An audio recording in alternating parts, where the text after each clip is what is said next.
Assalamualaikum warahmatullahi wabarakatuh. Apa kabar para sahabat semua? Mudah-mudahan para sahabat semua senantiasa sehat dan senantiasa dimudahkan urusannya. Kali ini para sahabat masih tetap ditemani oleh Pak Tono di channel Rumah Cerita. Mudah-mudahan para sahabat semua masih tetap mengikuti channel ini dan mengikuti cerita-cerita yang disampaikan Pak Tono. Kali ini Pak Tono akan membawakan sebuah cerita kiriman dari Pak Iskandar. Cerita kiriman dari Pak Iskandar ini berjudul Kisah Horor Penjaga Malam. Namun untuk para sahabat yang belum subscribe channel ini, silahkan para sahabat untuk menekan tombol subscribe yang di bawah. Karena nanti jika para sahabat sudah menekan tombol subscribe, maka para sahabat akan mendapatkan notifikasi jika channel ini upload cerita terbaru. Cerita seram dimulai. Fajri adalah seorang petugas keamanan di sebuah perkantoran. Fajri saat itu dipasangkan dengan Ridwan. Ridwan usianya 40 tahun, beberapa tahun di atasnya Fajri. Perusahaan yang dijaga oleh Fajri adalah sebuah perkantoran, yaitu 2 unit ruko dengan lantai berjumlah 3 lantai.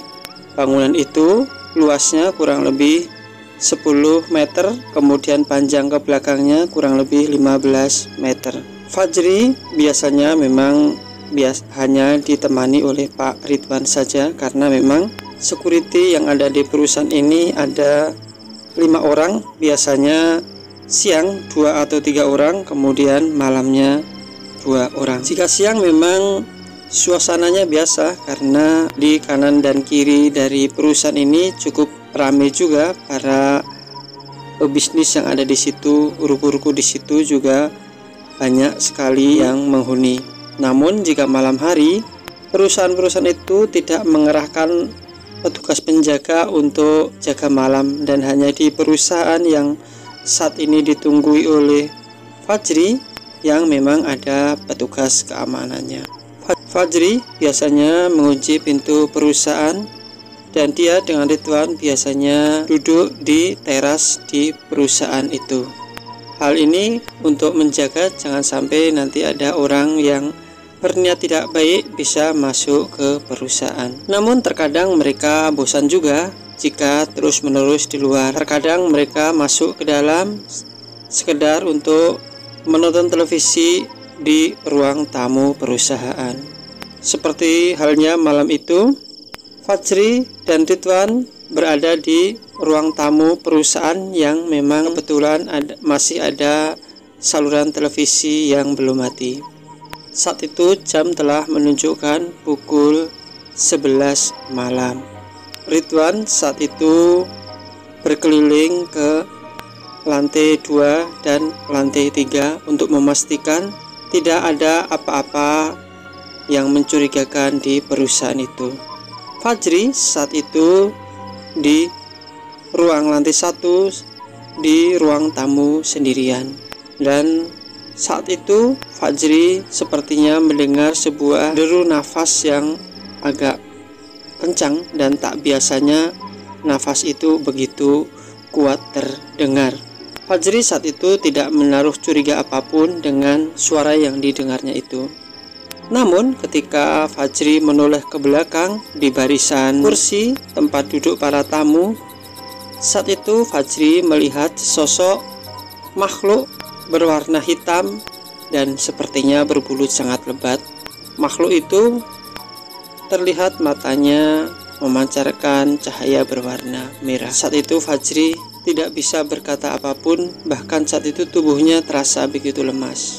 Sungguh pemandangan yang tidak biasa bagi Fajri, karena selama beberapa tahun menjadi penjaga di perusahaan ini, inilah pengalaman pertama kali yang dia temukan selama menjaga perusahaan ini.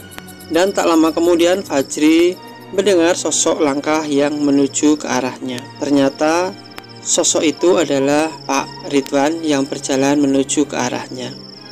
Dan ketika Fajri menengok ke belakang tempat tadi dia melihat sosok berwarna hitam, ternyata sosok berwarna hitam itu saat ini telah tidak ada di tempatnya. Fajri kemudian berkata kepada Pak Ridwan, "Pak, barusan aku ngelihat sesuatu yang aneh Pak di sini," kata Fajri kemudian.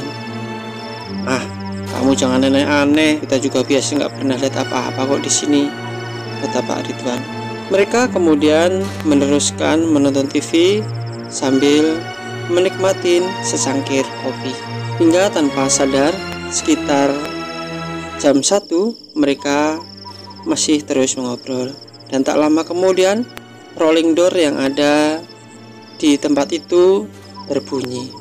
Saat itu, Pak Ridwan kemudian keluar dari perusahaan itu dan melihat ke segala penjuru arah. Ternyata dia tidak melihat apapun yang ada di situ. Lalu Pak Ridwan berkata kepada Fajri, "Ji, aku di luar aja, rolling door-nya nggak usah kamu tutup, biar kamu melihat situasi yang di dalam dan aku melihat situasi yang ada di luar. Nanti kamu kasih info atau kode saja kalau kamu ada apa-apa," kata Pak Ridwan kemudian. "Ya Pak, baik," kata Fajri. Fajri kemudian saat ini meminta izin kepada Pak Ridwan untuk gantian menuju ke lantai 2 dan lantai 3 karena setiap jam mereka memang usahakan untuk ronda di lantai 2 dan lantai 3.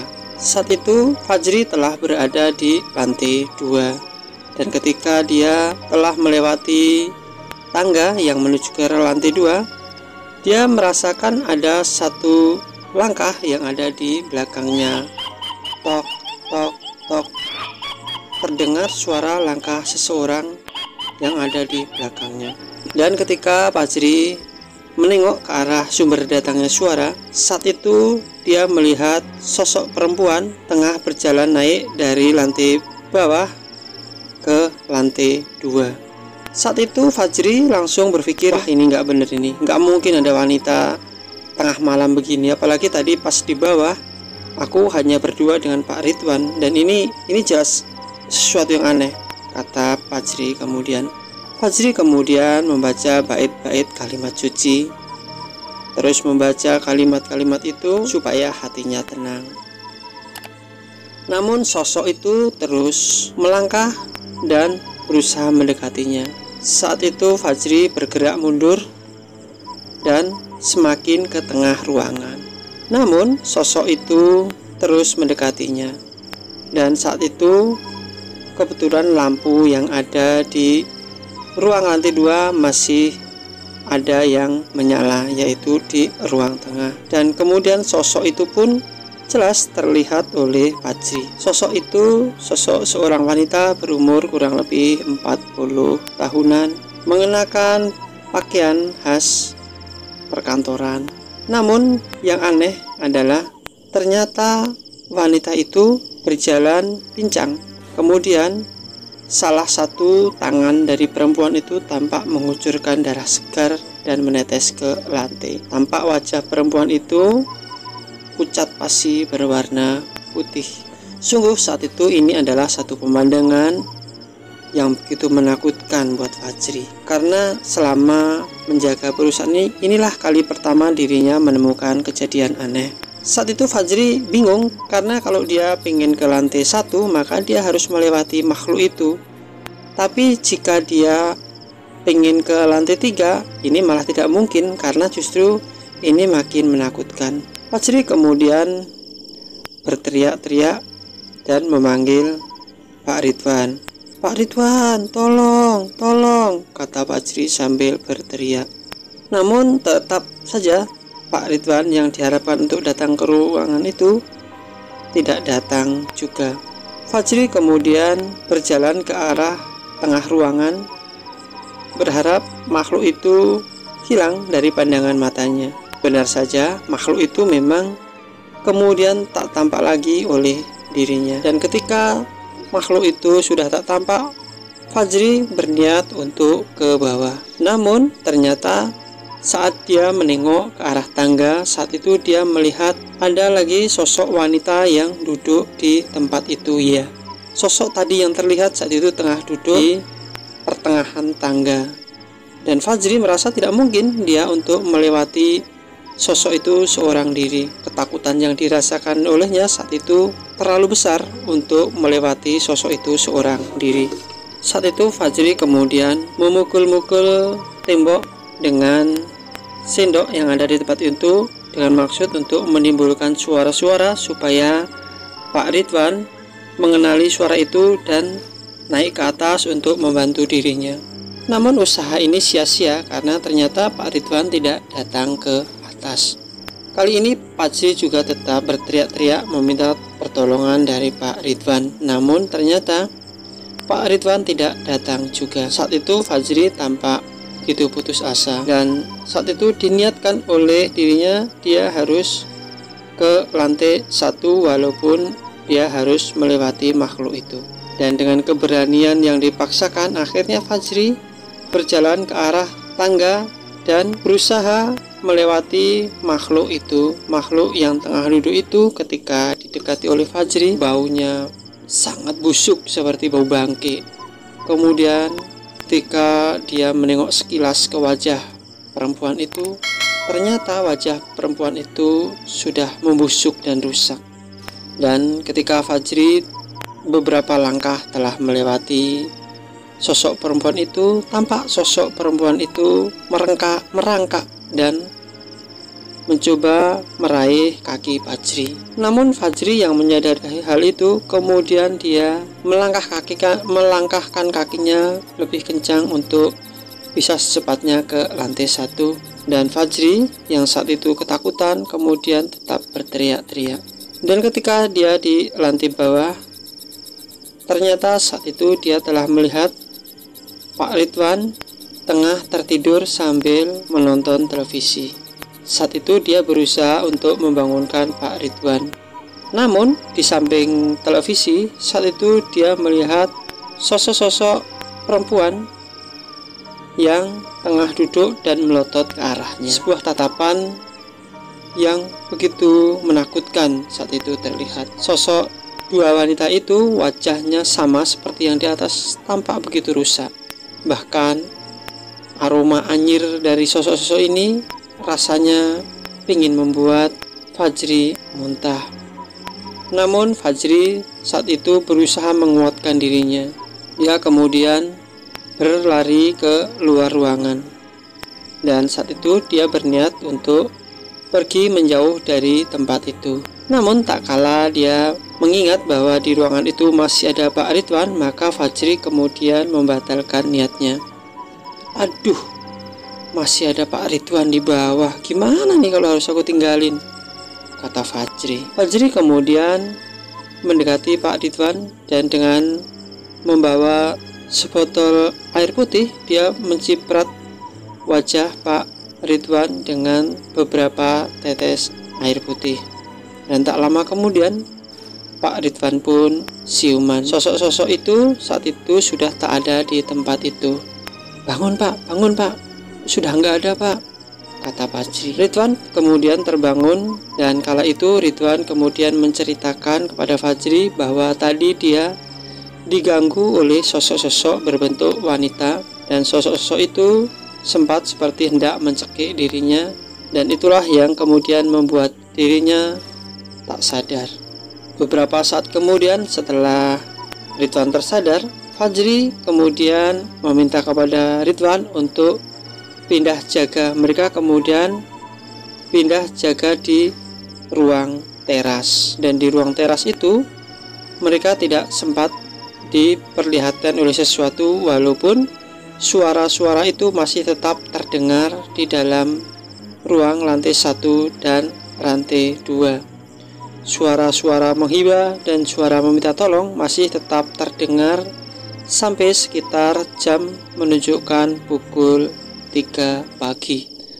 Dan semenjak saat itu Fajri dan Ridwan tidak pernah mau lagi untuk masuk ke dalam ruangan, baik lantai 1 ataupun lantai 2 dan 3. Mereka hanya memastikan saja tidak ada orang yang masuk ke dalam lantai 1 dan seterusnya. Namun mereka tak akan pernah lagi mau untuk masuk ke dalam ruangan karena kedua orang ini kemudian menjadi trauma dengan kejadian yang tadi dialaminya. Dan akhirnya 2 tahun kemudian Pak Ridwan pindah ke perusahaan lain, demikian juga Fajri, karena ternyata kejadian serupa juga dialami oleh beberapa petugas keamanan yang bertugas di malam hari. Nah, itulah para sahabat cerita yang bisa disampaikan oleh Pak Tono. Mudah-mudahan para sahabat semua terhibur dengan cerita ini, dan jangan lupa di subscribe ya channel ini para sahabat semua. Dan akhirnya Pak Tono mengucapkan wabillahi taufik walhidayah. Wassalamualaikum warahmatullahi wabarakatuh.